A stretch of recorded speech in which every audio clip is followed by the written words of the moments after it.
Assalamualaikum warahmatullahi wabarakatuh.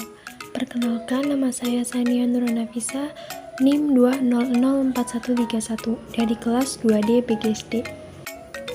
Pada video kali ini, kita akan mempelajari lebih dalam mengenai organ-organ pernafasan pada manusia.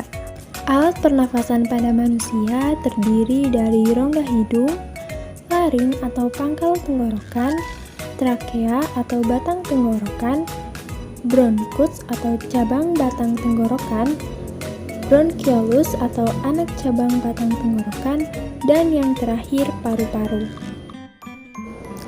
Tahukah kalian, organ pertama yang membantu proses pernafasan manusia adalah rongga hidung. Rongga hidung merupakan rongga tempat masuknya udara untuk kita bernafas. Pada rongga hidung terdapat rambut hidung yang berfungsi menyaring udara yang masuk ke rongga hidung. Tidak hanya itu, di dalam rongga hidung terdapat ujung-ujung saraf pembau yang berguna untuk membedakan bau-bau yang masuk ke hidung. Nah, dari saraf ini, kamu dapat membedakan mana bau parfum, mana bau sampah, hingga bau ayam goreng.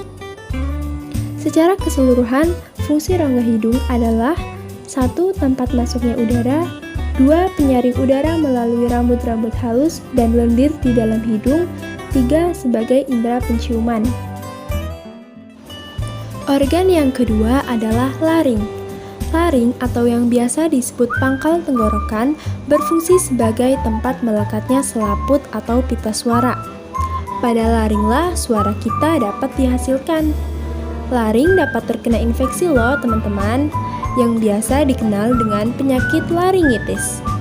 Penyebab infeksi ini adalah karena adanya peradangan akibat sering berteriak, iritasi, atau terkena infeksi. Organ yang ketiga adalah trakea.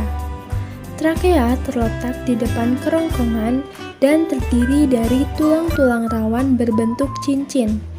Pada trakea, terdapat katup yang berfungsi untuk membuka dan menutup saluran pernafasan. Berikut adalah sistem kerja trakea.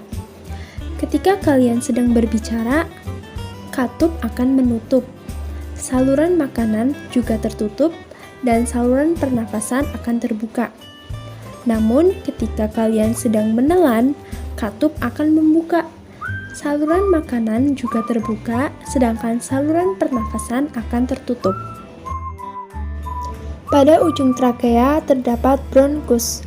Bronkus merupakan cabang batang tenggorokan yang menyambungkan antara trakea dan paru-paru. Hampir mirip dengan trakea, bronkus tersusun atas tulang-tulang rawan yang berbentuk cincin. Namun, bronkus terdiri dari 2 cabang, yang masing-masing cabang menyambungkan ke paru-paru kanan dan paru-paru kiri. Selanjutnya, bronkiolus merupakan percabangan bronkus yang terdapat dalam paru-paru. Jumlah cabang pada bronkiolus sesuai dengan jumlah lobus atau gelambir pada paru-paru. Pembagiannya adalah pada paru-paru sebelah kanan terdapat 3 lobus, dan paru-paru sebelah kiri terdapat 2 lobus. Organ yang terakhir adalah paru-paru. Paru-paru terletak di dalam rongga dada dan terdiri dari 3 gelambir pada paru-paru kanan dan 2 gelambir pada paru-paru kiri. Di dalam paru-paru inilah terjadi pertukaran udara kotor yang mengandung karbon dioksida dengan udara bersih yang mengandung oksigen. Pertukaran udara ini tepatnya terjadi dalam gelembung paru-paru atau yang disebut alveolus yang bersentuhan dengan bronkiolus.